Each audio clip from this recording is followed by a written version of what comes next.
Então, pessoal, vamos falar hoje sobre GNSS na agricultura de precisão.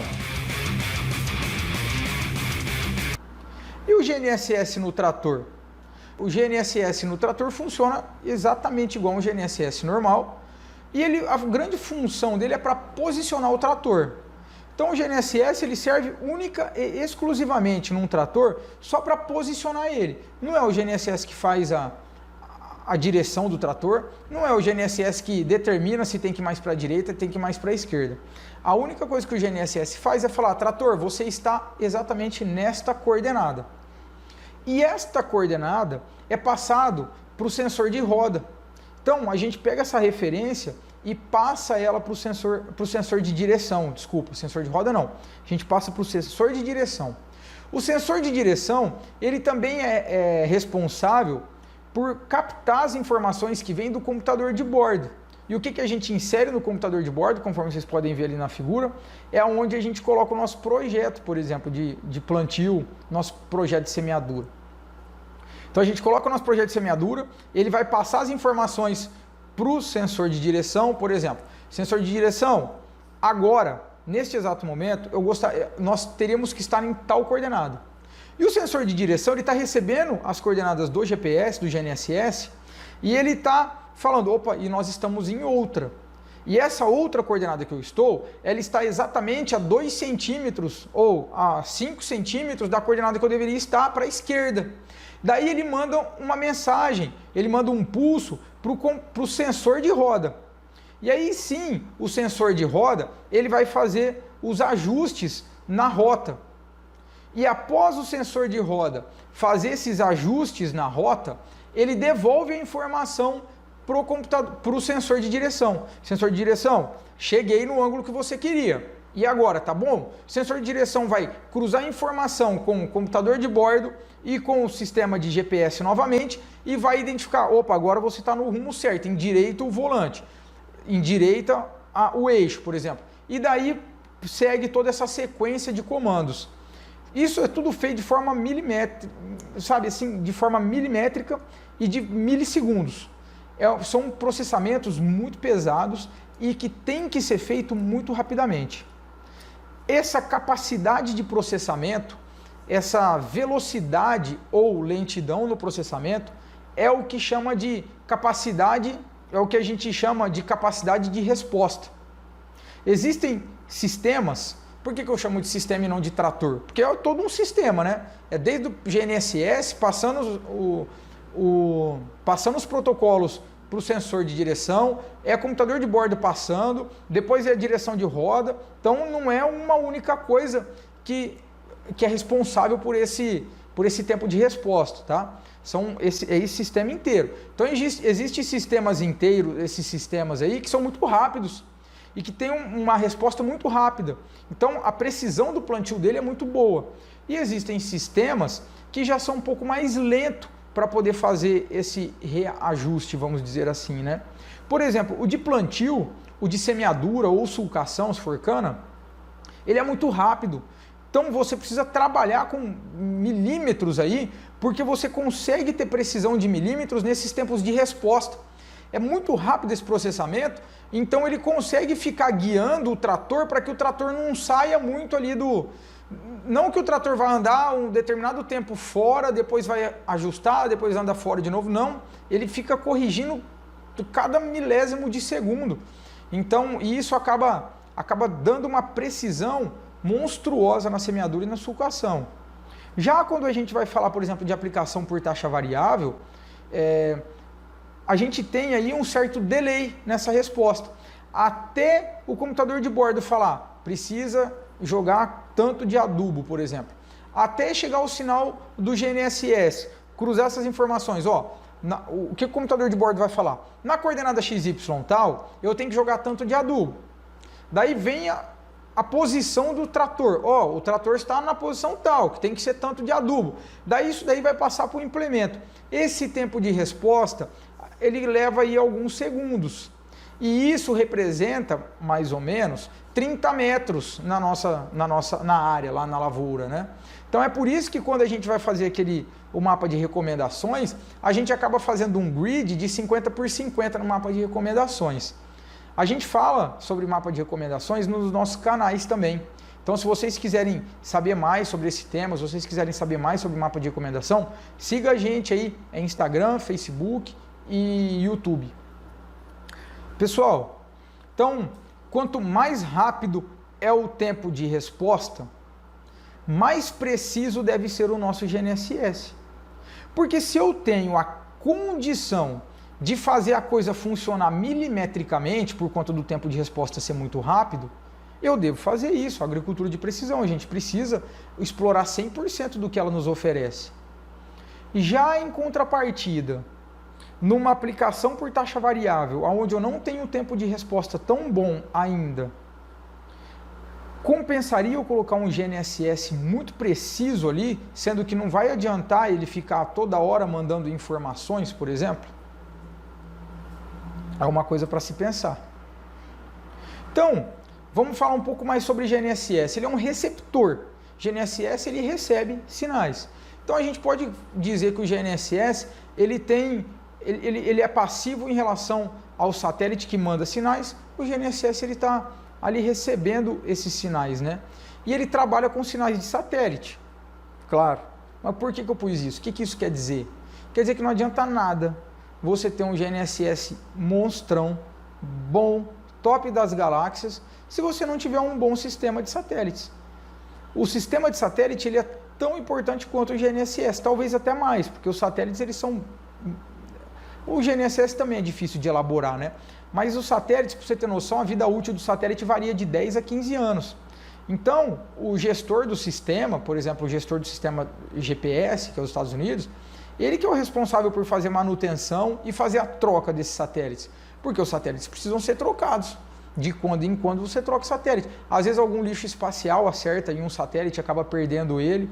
E aí os Estados Unidos ficam sempre fazendo essa recomposição de satélites. E os satélites, eles trabalham emitindo sinais.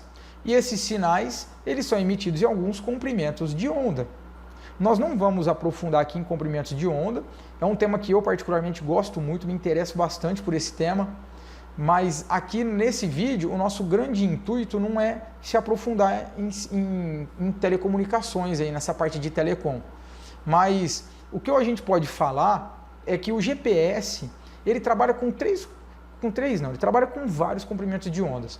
Mas tem 4 comprimentos de onda que nos interessa muito, que é o comprimento de onda L1, L2, L5 e CA.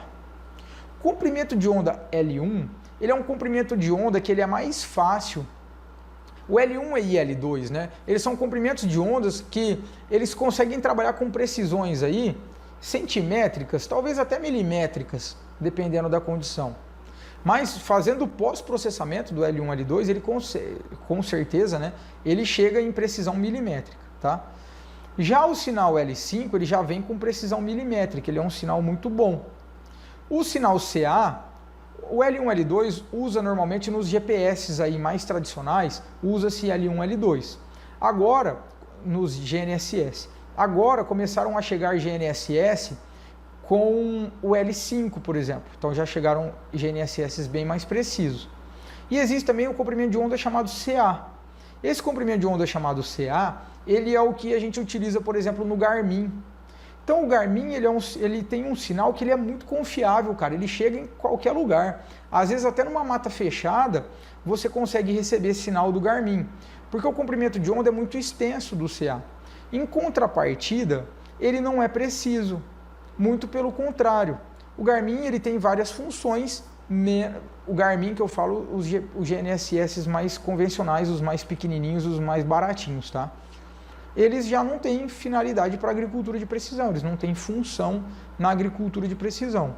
Por outro lado, quando você pega um L1, L2, por exemplo, que eles têm um comprimento de onda bem menor, então ele é mais difícil para conectar. Às vezes, se você estiver próximo de uma árvore, embaixo de uma fiação elétrica, por exemplo, ele não vai conectar. Embaixo de uma árvore, por exemplo, é por causa da barreira mecânica mesmo, né? O sinal é um sinal de rádio, ele se desloca ali no espaço, então ele vai se deslocar na nossa atmosfera e ele acaba sofrendo algumas interferências que a gente vai ver um pouquinho mais para frente. E uma dessas interferências é a interferência mecânica, de sombreamento. Então quando ele pega, literalmente sombreamento, né? Nesse caso é uma árvore, então quando ele pega ali na árvore, ele acaba não conseguindo transpassar e não chega o sinal no nosso GNSS. Se não chega o sinal, a comunicação está interrompida.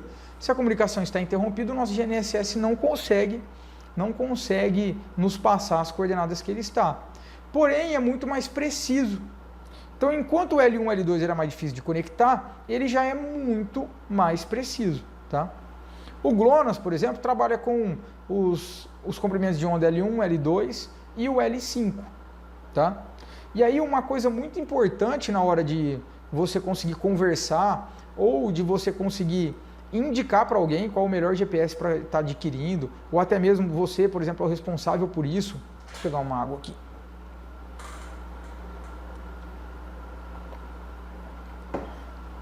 Ou você é o responsável por adquirir esses GPS aí, os GNSS. Então, algumas coisas importantes saber são quantos canais o GNSS possui. Se ele trabalha só com GPS, se ele trabalha com GPS com GLONASS, se ele trabalha com GPS com GLONASS e com Compass. Vocês vão ver onde a gente entrar para falar sobre erros ali,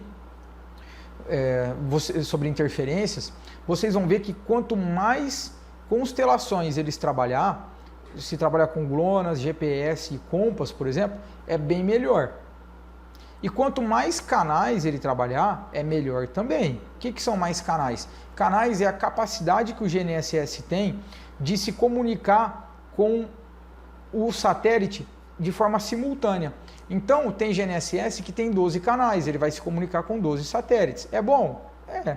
Mas tem GNSS, por exemplo, que se comunica que tem 30 canais. Ele vai fazer aquela triangulação que a gente viu, ele vai fazer com 30 satélites diferentes ao mesmo tempo, simultâneo, para nos dar aquela coordenada precisa. E aqui, cara, uma dica, olha só, isso daqui é uma dica que anota aí na mão, anota num lugar assim, cara, que você não pode esquecer. É perguntar sempre, quando você for comprar um GNSS, para agricultura de precisão, para colocar no trator, você vai perguntar com qual frequência ele trabalha. Não adianta nada você ter um puta de sistema de resposta rápido, você adquirir o melhor GNSS do mundo se ele trabalhar com 1 Hz por segundo. O que significa isso? Significa que ele vai passar uma informação por segundo para a máquina. Mas lembra a máquina de sulcação ou de semeadura, por exemplo, que ela tem um tempo de resposta muito rápido e muito bom? Então, para a gente conseguir isso, a gente tem que trabalhar pelo menos com 10 Hz por segundo aí. Então, é muito importante saber qual a frequência que o GNSS trabalha. Precisa ser mais de 1 Hz por segundo quando a gente estiver falando sobre a parte de sulcação e semeadura. Tá? Existe também uma outra propriedade do GNSS, que aí está relacionado também com a capacidade de correção, está relacionado também com o tipo de constelação que ele vai, que se chama repetibilidade. A repetibilidade é a capacidade que um GNSS tem de coletar uma informação e depois de um determinado tempo, com aquela mesma coordenada, ele voltar naquela mesma localização. Um exemplo mais prático, se você coloca um alfinete no meio de uma propriedade de 1000 hectares, você vai lá e põe um alfinete lá. E aí você pega um ponto com o GNSS, um ponto preciso, faz as correções, você armazena aquela coordenada, você deixa a coordenada armazenada. Daí passa 10 anos, você vai voltar com aquela mesma coordenada, vai inserir no GNSS e o GNSS vai te levar exatamente para aquele ponto. Ou então você vai pegar o GNSS, vai coletar uma outra informação em cima daquela que você tinha coletado e ele vai dar a mesma coordenada. Isso seria uma repetibilidade perfeita, é impossível isso acontecer. Até porque todo GNSS trabalha com erro. A finalidade dos softwares, desse sistema de processamento, de tudo isso que a gente está falando, é minimizar o erro, aumentar a acurácia do GPS e não a precisão. O termo correto é a acurácia. Então a repetibilidade ela é extremamente importante, por exemplo, para linhas de plantio. seja semeadura, seja cana-de-açúcar, sulcação. Porque se você está plantando com as linhas de plantio, com certeza depois você vai querer colher utilizando colher também com precisão, ou então fazer alguma operação sua, considerando que ali está uma leira, por exemplo, e você não quer pisar na sua leira, evidentemente. Então você imagina se a gente tivesse um erro aí de 30 a 40 centímetros para fazer plantio, por exemplo. Então a gente estava lá plantando, daqui a pouco transpassaria, dependendo, né? Porque se a gente está falando de 30 a 40 centímetros na média, vai ter hora que vai dar muito mais do que isso, né?